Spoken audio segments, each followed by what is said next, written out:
नमस्कार. आज आपण एका जबरदस्त विषयावर बोलणार आहोत. तो म्हणजे जागतिक व्यापार. आपण ज्या वस्तू विकत घेतो, वापरतो, त्यातल्या अनेक गोष्टी जगभरातून आपल्यापर्यंत येतात. पण कधी विचार केलाय की या सगळ्या जागतिक व्यापाराचे नियम नक्की बनवत तरी कोण?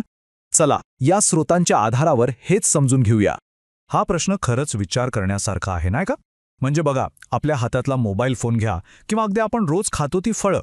या सगळ्या गोष्टींच्या व्यापारामागे काहीतरी नियम असणार, एक सिस्टीम असणार, बरोबर? पण मग प्रश्न उरतो की ही सिस्टीम चालवतं तरी कोण? चला, आज याच प्रश्नाचं उत्तर शोधूया. आजच्या या विश्लेषणात आपण काय काय पाहणार आहोत त्याची ही एक छोटीशी रूपरेषा. सगळ्यात आधी आपण जागतिक व्यापाराच्या मुख्य पंचाला भेटू. मग त्याच्या एका गुंतागुंतीच्या नियमाचा म्हणजे अनुदान पेट्यांचा अर्थ समजून घेऊ. त्यानंतर हा पंच स्वतःच अडचणीत का आहे, ज्यामुळे नवीन व्यापार गट तयार होत आहेत, हे पाहू. आणि शेवटी या सगळ्याचा जागतिक व्यापाराच्या भविष्यावर काय परिणाम होऊ शकतो यावर एक नजर टाकू. चला तर मग सुरुवात करूया. या जागतिक व्यापाराच्या खेळातला मुख्य पंच किंवा रेफरी कोण आहे त्याला भेटूया. या संस्थेचं नाव आहे जागतिक व्यापार संघटना, म्हणजेच वर्ल्ड ट्रेड ऑर्गनायझेशन किंवा सोप्या भाषेत WTO. तर WTO म्हणजे काय? ही जगातली एकमेव अशी संस्था आहे जी वेगवेगळ्या देशांमधल्या व्यापाराचे नियम ठरवते. आणि फक्त नियमच ठरवत नाही, तर ते पाळले जात आहेत की नाही यावर लक्षही ठेवते. म्हणजे बघा, आंतरराष्ट्रीय व्यापाराच्या खेळासाठी एक नियमपुस्तिका बनवण्याचं आणि ती लागू करण्याचं काम ही संस्था करते. आता या नियमपुस्तिकेत नेमकं काय काय असतं? यात प्रामुख्याने 3 गोष्टी येतात. एक म्हणजे टॅरिफ किंवा जकात, जे आयात निर्यातीवर लागणारे कर असतात. दुसरं म्हणजे देशांतर्गत अनुदानं, म्हणजे सरकार आपल्या उद्योगांना जी मदत देते ती. आणि तिसरं म्हणजे निर्यात अनुदान, जे निर्यातीला प्रोत्साहन देण्यासाठी दिलं जातं. आज आपण यापैकी अनुदानाच्या नियमांवर जरा जास्त खोलात जाऊन बघणार आहोत. ओके, तर आता या विषयात जरा खोलवर जाऊया. जागतिक व्यापारात आणि त्यातही विशेषतः शेतीच्या बाबतीत सबसिडी किंवा अनुदान हा नेहमीच एक मोठा वादाचा मुद्दा राहिला आहे. मग या समस्येवर WTOने एक खूप इंटरेस्टिंग उपाय शोधून काढलाय. आणि हे खरंच खूप मनोरंजक आहे. WTOने काय केलंय की वेगवेगळ्या प्रकारच्या अनुदानांना वेगवेगळ्या रंगांच्या पेट्यांमध्ये किंवा बॉक्सेसमध्ये विभागलंय. का? तर कोणतं अनुदान व्यापारासाठी हानिकारक आहे आणि कोणतं नाही हे ठरवणं सोपं जावं म्हणून. चला तर मग एक एक करून या पेट्या उघडून बघूया. सगळ्यात पहिली पेटी आहे अंबर बॉक्स. आता या बॉक्समध्ये अशी सबसिडी येते जी थेट उत्पादनाशी जोडलेली असते आणि ज्यामुळे बाजारातल्या किमतींवर परिणाम होतो. याचं उत्तम उदाहरण म्हणजे सरकारकडून मिळणारी किमान आधारभूत किंमत, म्हणजेच MSP. आता WTOचं म्हणणं काय आहे की अशा सबसिडीमुळे जागतिक व्यापाराचं गणित बिघडतं, त्यात अडथळा येतो, म्हणून सगळ्याच सदस्य देशांनी हे कमी करायलाच पाहिजे. यानंतर येते ब्लू बॉक्स. ही एक प्रकारची मधली पेटी आहे.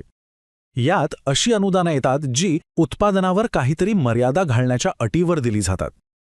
उदाहरणार्थ, शेतकऱ्याला त्याच्या ठराविक जमिनीवर किंवा उत्पादनावर आधारित पेमेंट करणं. हे अंबर बॉक्सपेक्षा कमी हानिकारक मानले जातात, म्हणून त्यांना कमी करण्याची सक्ती नाही. आणि तिसरी ग्रीन बॉक्स. नावाप्रमाणेच याला ग्रीन सिग्नल आहे. या पेटीतल्या अनुदानांमुळे व्यापारावर जवळजवळ काहीच परिणाम होत नाही किंवा अगदीच नगण्य होतो. यामध्ये मग संशोधन, पर्यावरण संरक्षण किंवा अन्नसुरक्षा अशा सार्वजनिक हिताच्या गोष्टींसाठी दिलेलं समर्थन येतं आणि यावर कोणतीही मर्यादा नाही. आणि हो, एक खास पेटी आहे, डेव्हलपमेंट बॉक्स. ही फक्त विकसनशील देशांसाठी आहे. या देशांमधल्या गरीब आणि लहान शेतकऱ्यांना मदत करण्यासाठी, जसं की गुंतवणुकीसाठी किंवा खतं बियाण्यांसारख्या गोष्टींवर दिले जाणारे अनुदान यात मोडतं. महत्त्वाचं म्हणजे ह्या अनुदानांना कपातीच्या नियमांमधून पूर्णपणे सूट देण्यात आली आहे. तर आपण पाहिलं की WTOनी नियम कसे बनवले आहेत. सगळं किती व्यवस्थित वाटतंय, नाही का? पण गंमत अशी आहे की आजकाल हा जागतिक पंच स्वतःच मोठ्या दबावाखाली आहे. त्याच्यासमोर एक ना अनेक आव्हानं उभी ठाकली आहेत. WTO समोरची आव्हानं काही छोटी नाहीत. पहिलं, दोहा फेरी नावाची एक खूप महत्त्वाची चर्चा अनेक वर्षांपासून रखडली आहे, पुढेच जात नाहीये. दुसरं म्हणजे विकसित आणि विकसनशील देशांमधला वाद वाढतच चाललाय.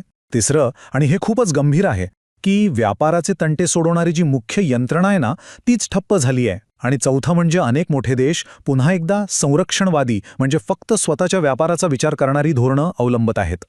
आता WTOच्या या सगळ्या अडचणींमुळे एक नवीन ट्रेंड खूप वेगाने वाढतोय, आणि तो म्हणजे प्रादेशिक व्यापार गटांचा उदय. देश आता जागतिक नियमांची वाट बघत बसण्याऐवजी आपापसात गट बनवून व्यापार वाढवत आहेत. हे असं झालंय की जणू काही एका मोठ्या वर्ल्ड कपऐवजी अनेक छोट्या छोट्या प्रादेशिक लीग तयार होत आहे. हे जे गट बनतात ना, ते वेगवेगळ्या पातळ्यांवर एकत्र येतात. याची सुरुवात होते PTA पासून, जिथे फक्त काही वस्तूंवरचे कर कमी केले जातात. त्याची पुढची पायरी म्हणजे FTA किंवा मुक्त व्यापार करार, जिथे बहुतेक सगळ्या वस्तूंवरचे कर काढून टाकले जातात. आणि ही एकात्मतेची शिडी मग पुढे कस्टम्स युनियन, कॉमन मार्केट आणि शेवटी आर्थिक संघापर्यंत पोचते, जिथे सदस्य देशांची आर्थिक धोरणं सुद्धा एक होतात. याचं सगळ्यात मोठं आणि यशस्वी उदाहरण म्हणजे युरोपियन युनियन अर्थात EU. 27 देशांचा हा गट फक्त एक व्यापार गट नाहीये, तर एक संपूर्ण आर्थिक संघ आहे. त्यांचं चलन एक आहे, बाजारपेठ एक आहे. ही त्या एकात्मतेच्या शिडीची सर्वोच्च पायरी आहे.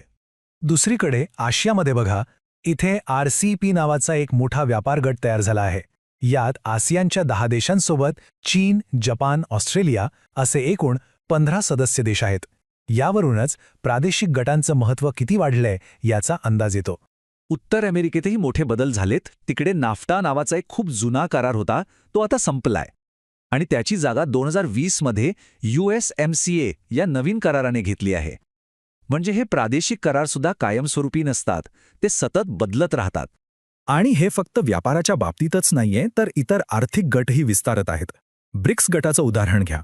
त्यात आता सौदी अरेबिया, इराण आणि इजिप्तसारख्या नवीन देशांचा समावेश झालाय, ज्यामुळे त्याची सदस्य संख्या आता 10 झाली आहे. हे गट आता अधिक प्रभावी होत चालले आहेत. या सगळ्या घडामोडी आपल्याला एका खूप मोठ्या प्रश्नाकडे घेऊन जात आहेत की जागतिक व्यापाराचं भविष्य काय असेल? संपूर्ण जगासाठी एकच पंच आणि एकच नियमपुस्तिका कायम राहील, की मग वेगवेगळ्या प्रदेशांच्या आपापल्या अनेक लीग्स आणि त्यांचे स्वतःचे नियम असतील? तर हा संघर्ष अगदी स्पष्ट आहे. एका बाजूला आहे WTO सारखी एक जागतिक नियम व्यवस्था आणि दुसऱ्या बाजूला आहेत EU, RCEP आणि USMCA सारखे शक्तिशाली प्रादेशिक गट जे आपापल्या क्षेत्रात व्यापाराचे नियम स्वतःच ठरवत आहेत. आणि म्हणूनच हा शेवटचा प्रश्न मनात येतो. WTOच्या अडचणी आणि या प्रादेशिक गटांचा वाढता प्रभाव पाहता आपल्याला असं वाटतंय का की एका जागतिक पंचाचं, एका ग्लोबल रेफरीचं युग आता संपत आलं आहे? यावर विचार करायला नक्कीच हवा.